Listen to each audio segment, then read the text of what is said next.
Isaiah chapter 5. Now will I sing to my well-beloved a song of my beloved touching his vineyard. My well-beloved hath a vineyard in a very fruitful hill, and he fenced it, and gathered out the stones thereof, and planted it with the choicest vine, and built a tower in the midst of it, and also made a winepress therein. And he looked that it should bring forth grapes, and it brought forth wild grapes. And now, O inhabitants of Jerusalem, and men of Judah, judge, I pray you, betwixt me and my vineyard.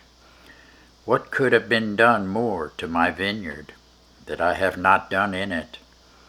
Wherefore, when I looked that it should bring forth grapes, brought it forth wild grapes. And now go to, I will tell you what I will do to my vineyard. I will take away the hedge thereof, and it shall be eaten up, and break down the wall thereof, and it shall be trodden down, and I will lay it waste. It shall not be pruned nor digged, but there shall come up briars and thorns. I will also command the clouds that they rain no rain upon it. For the vineyard of the Lord of hosts is the house of Israel, and the men of Judah his pleasant plant.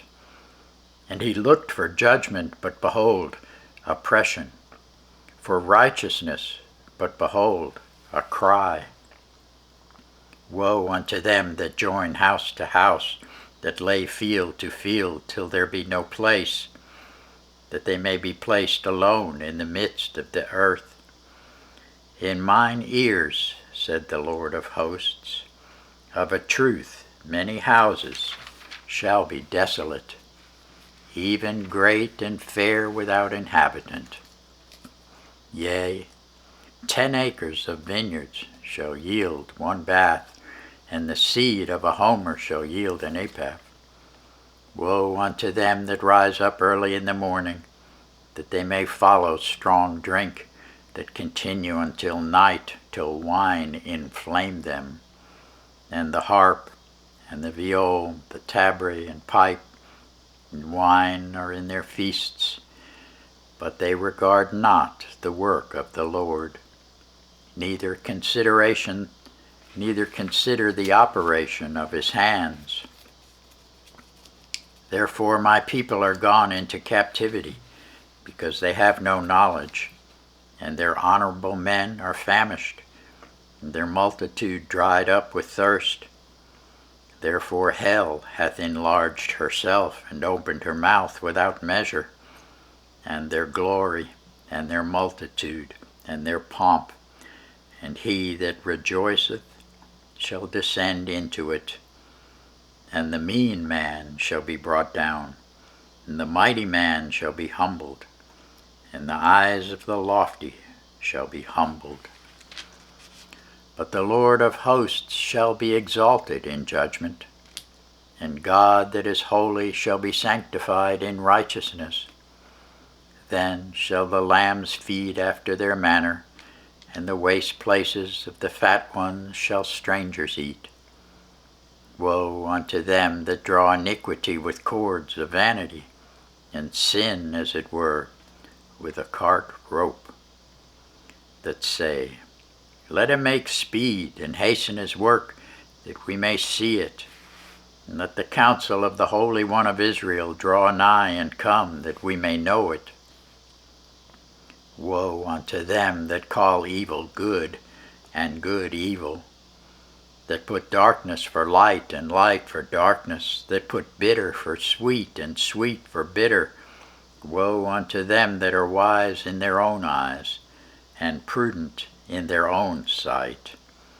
Woe unto them that are mighty to drink wine, and men of strength to mingle strong drink, which justify the wicked for reward, and take away the righteousness of the righteous from him. Therefore, as the fire devoureth the stubble, and the flame consumeth the chaff, so their root shall be as rottenness, and their blossom shall go up as dust, because they have cast away the law of the Lord of hosts, and despised the word of the Holy One of Israel. Therefore is the anger of the Lord kindled against his people, and he hath stretched forth his hand against them, and hath smitten them. And the hills did tremble, and their carcasses were torn in the midst of the streets. For all this his anger is not turned away, but his hand is stretched out still. And he will lift up an ensign to the nations far from, and will hiss unto them from the end of the earth. And behold, they shall come with speed swiftly. None shall be weary nor stumble among them. None shall slumber nor sleep. Neither shall the girdle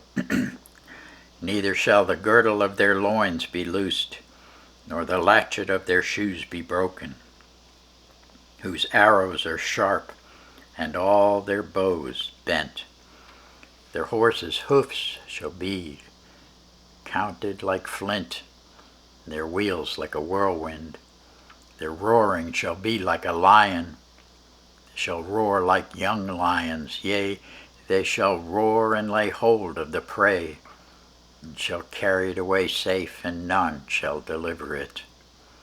And in that day they shall roar against them like the roaring of the sea.